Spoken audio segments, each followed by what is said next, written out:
Happy Friday, traders. It's 8:02 a.m. on Friday, the 5th of January, 2018, 9:02 Eastern Time. Thanks for joining me for another Trader Bite. It is Friday. It is like Friday. Derivatives trading involves substantial risk of loss and is not suitable for all investors. Past performance is not necessarily indicative of future results. The market this morning received some important releases. The non-farm payrolls came out today at 148,000 versus 190,000. Missed by quite a bit. For December, the market saw a reaction and a return to the scene of the crime. The scene of the crime on that release is 27.33 with a low of 27.30 and a quarter and a high of 27.3475 in the S&P mini futures. The unemployment rate came in at 4.1% in line. Again, this is still the lowest it's been since December of 2000. What's remaining for today is we have durable goods at 10 o'clock Eastern for November. We have ISM non-manufacturing also at 10 o'clock for December, expecting 57.6. We have factory orders for November, expecting 1.1%. We have Fed Speaker Harker at 10:15 Eastern and Fed Speaker Mester at 12:30 Eastern. That's what's on deck for today and what we need to pay attention to. Let's move into review. Here's what was expected yesterday. We were opening up in a gap. We were pushing the high. We had a pretty decent sized gap underneath us, about 8 points at the time of the trader bite. And the expectation is that we would likely, since we had a gap before that, the day before that, we would likely get responsive, which did not happen at all. I was looking for the market to push higher on the get-go, to eventually find sellers, to advertise price high enough to find sellers above 27.20, and then to start closing the gap and then holding somewhere above the prior day's range. That was a plan that did not work out. Market had no sellers in it whatsoever. The secondary scenario is we drop, we go sideways, we drop, and then we get an impulse up, and we start to run towards 27.25. The third scenario is push higher for failure, and then we get into the prior day's range. So this is scenario number one, but the market actually manages to get back into the range with the target at 27.09 and extended target 27.05, and that didn't happen either. Here's what the market looked like yesterday. We open up. This is where it looked like scenario number one was starting to materialize. Okay, so we would get back into the gap zone, the gap low right there, and then we would look for a bounce and a hold. It just never had that in it. Instead, we had an impulse up, 6.5 points right here from 27.1950 to 27.26. So we're looking for a continuation. There's a continuation at 27.29. I commented about this, that the targets above are 27.28 or something like that. And then the market basically went sideways.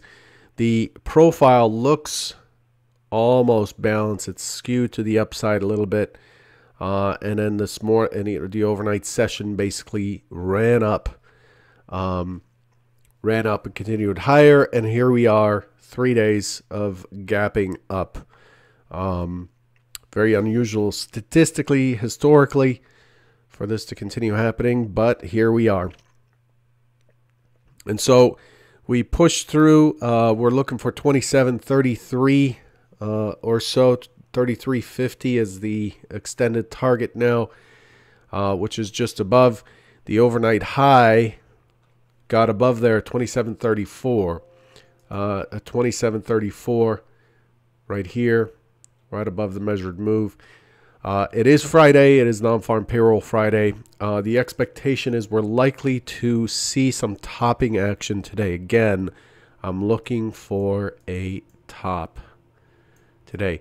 Now, don't misunderstand me.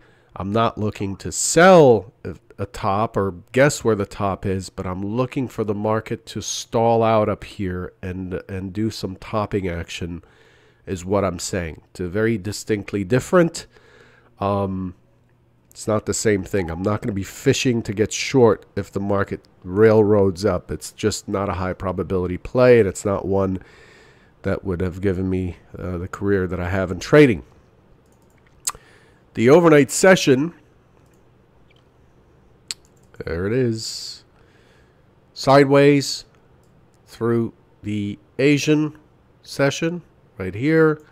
Then 1 a.m. Chicago time, the European markets kick in, and the European markets are pushing higher. As you can see by my quote board down here, again, the Euro stocks and the DAX right there and there are strong. Yesterday they were very strong. Again, they're having a 1% plus day, 2 days in a row now, showing a lot of strength in the overnight. And crude being the laggard today. And you notice that these guys, white doesn't work very well here, but these guys here, these are the safety assets, not crude. But the Japanese yen, the Euro FX, gold, US bonds, and 10 years are all the safety assets that you can see that the market's allocating to risk. The blue or the positives are all risk assets, high performance assets. So that's the mood that we're in. Here's what it looked like overnight on Bookmap. So we just go sideways. Here's the close. This is yesterday's close down here, right down here, right? Close over here.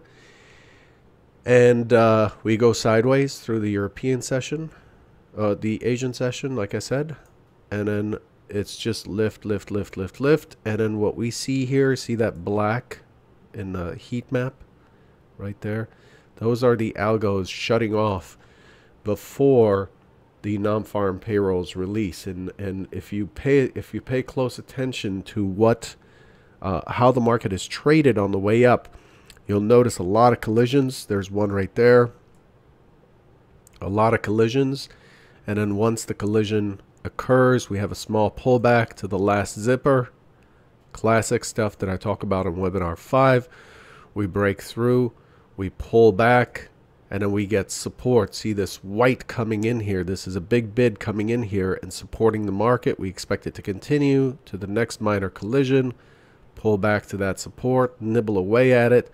White turns to gray as the bid is reduced as it trades out, but it's a solid bid. This is how we see that the size there is real, and then it just continues on. And then when the market drops on non-farm payroll, see how the market, see how participants here go from gray or white to black. See that? That means the book got really thin, and then we pull back to that same support, to that collision area, and then we come right back up. So if we zoom in a little more and see how that traded, there's the SOC. Okay, it's about 33 and a quarter, and then we don't have much printing on the sweep down, and then the market starts, and then you see these green dots, lots of bigger green dots as they bring it back through the SOC, consolidate at the SOC. SOC stands for the scene of the crime, and then we just continue higher. And now we're just sitting sideways. We're trading inside of this box that was formed by the non-farm payrolls. Okay, so that's where we are currently. We're in a holding pattern. We're likely to see a burst on the open, and then I'm looking for responsive selling. I'm looking for this to get toppy, but that's what the overnight volume is very strong. the smaller size. This CVD stands for cumulative volume delta, and then the large is also pretty big. I think the filter here is 28 or 29 contracts and higher goes into the large, and 28 contracts and lower goes into the regular volume delta. In either case, they're both pretty strong. We are above yesterday's close. We've done nothing but climb, and so the overnight inventory is long. It's 99% long, basically. So we expect a little bit of a pullback into the close, into the open, and then for the market to balance out. I'm looking for a burst up, and then I'm looking for the market to get toppy into next week. I expect it to get a rest and then start to repair what's beneath us. So what we have, the gap's not marked. Okay. So what we have is a gap beneath us. Here we go. Let's go back to our current screen. So we have the gap beneath us here to repair. We have another gap down here to repair. And that's how things are shaping up currently. Okay. So the CVD on my entire book map resets at 8:30 Central, which is the open. So it resets every day right before the open. Clears all my old trades and everything else right before the open. So what am I expecting for today? Today, expecting it to trade a little bit sideways. I'm looking for a response immediately on the open. I'm looking for a bounce up, looking for the overnight high to be taken out. And then I'm looking for sellers to start stepping back in, to put in a top, to start the topping process. We may actually see the market pull back down all the way to 25.50 in yesterday's range. Yesterday's value area is valid, 27.27 down to 27.23. That area is very valid based on this composite here. But I'm looking for the market to basically run out of steam today. Continue to push to the upside, but I expect this to be the day that the market runs out of steam to the upside temporarily. I'm not calling a top here or anything. I'm not telling you to get short. Okay, let's be clear about that. I'm just simply saying that it's likely to run out of steam here and to start exploring lower prices, advertising lower prices to bring buyers back in. So that's the primary idea for today. Look at how the book is stacked here. Look at this. All this white here in book map. Let's go back to book map. So as I move this scale down to the extent that we can see, the book is heavily stacked there. It doesn't mean that those guys will be there when the market opens, but I expect white lines to start popping up as the market starts moving lower. I expect bright white to start coming in, meaning size is moving down the book, and I expect that to actually trade out today as we push into that. I expect it to trade out, meaning there's resistance there. There's likely to be resistance there as sellers step in to liquidate before the weekend. And also, we've had 2 gap days in a row. We're going into a gap day. Historically, we don't see 4 very often. So we're likely to top out. The secondary scenario is we immediately become responsive. We base in prior day's profile.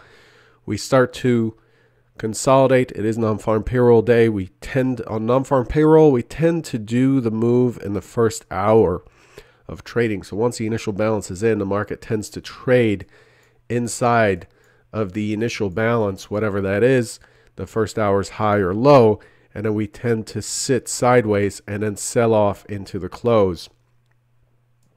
This is the secondary scenario. Okay. The third scenario is we push into the push into the overnight high, tangle up here, and then start to roll over, and then basically go sideways. I expect a profile that looks something like that, and that's the third scenario. In either case, I'm prepared. It's key in this area here to read the price action to see which side is actually getting better rotations. I cannot overemphasize the use and the importance of understanding how the market is rotating. How easily is it pushing through the offer versus dropping through the bid. Something you need to watch very keenly if you're a short-term trader. Probably not so important if you're a swing trader, but overall, I'm paying attention today to see how it responds when it comes to the market starting to push into these white areas right here. As it pushes in there, how do they respond? Do they go from white to gray to black, and then it just kind of slides through? In that case, the buyers are still dominant, or do they resist all the way up? I want to remind you, it is like Friday. It's very important to hit the like button today before you take off. It helps me out, so just take a minute to hit the thumbs up button on the video before you head out. Good luck today, and I'll catch you on Monday morning. Take care.